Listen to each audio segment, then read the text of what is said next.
From Williamsville to Orchard Park, covering all of Western New York, this is News 4, your local news leader. Well, many people enjoy the winter weather and outdoor activities that involve, of course, lots of snow. It can be fun, but snow fun can be no fun if it leads to injuries. And Catholic Health says those happen more often this time of year.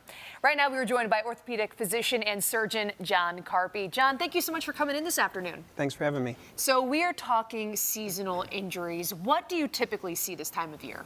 Yeah, well, you guys have been talking about the snow and the ice falling. We kind of see a couple of waves of injuries. First off, people kind of have a slip and fall on ice.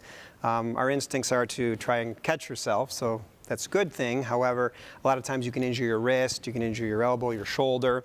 Also, sometimes you kind of twist your ankle. You can injure your ankle, break your ankle. You can also kind of tweak your knee or injure your knee.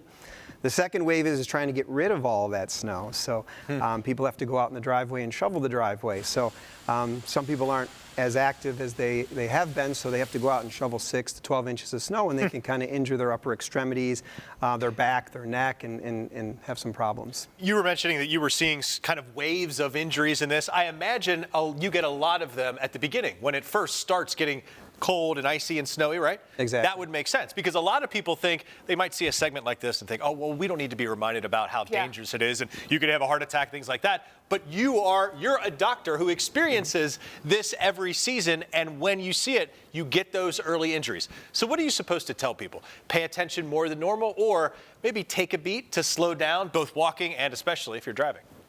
Yeah, I mean, especially with walking, because there's black ice that you don't know, you can't see it, and then there is ice that you can see. But being very cautious is important. A lot of times we tell people to almost walk like a penguin. You kind of bend your knees and you have your feet out a little bit, and you kind of take slow, choppy steps so you don't fall. Especially, some of the elderly people, it's hard with the ice.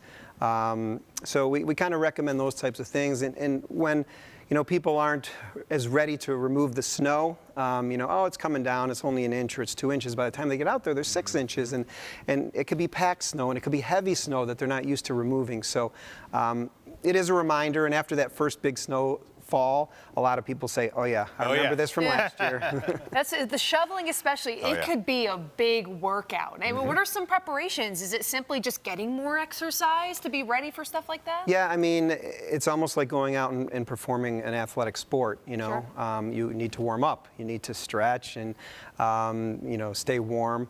Afterwards, if it's a little bit sore, we tell people to ice their, whatever's bothering them, their extremity, their shoulder, whatever that, they may have overdone or irritated. I imagine that taking breaks is probably a really important thing, especially for folks who are doing like what that guy's doing, which is cleaning up either after or maybe during a storm, when you, as you mentioned, some of those totals could really add up. So what are you supposed to do? Yeah, I think taking breaks is a very good idea.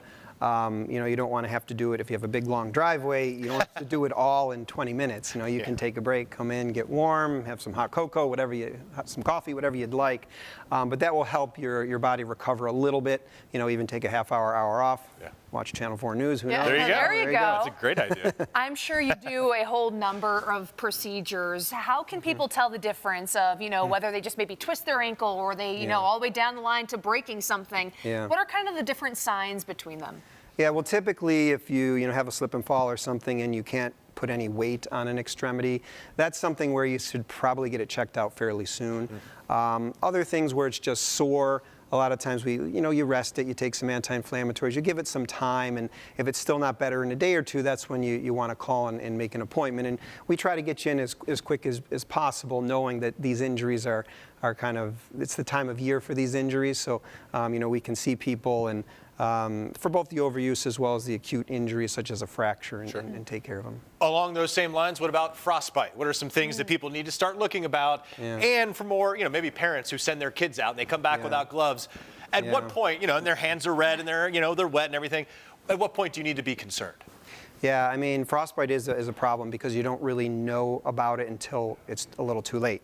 Making sure that kids especially, they have their warm gloves on, hats on to protect, their head, and scarves even are quite helpful. socks. Some kids throw on my warm boots, but they don't need socks. And my kids are the same way. And I said, where are your socks? Why aren't you putting your socks on? But just making sure that you layer up and make sure that you're protected.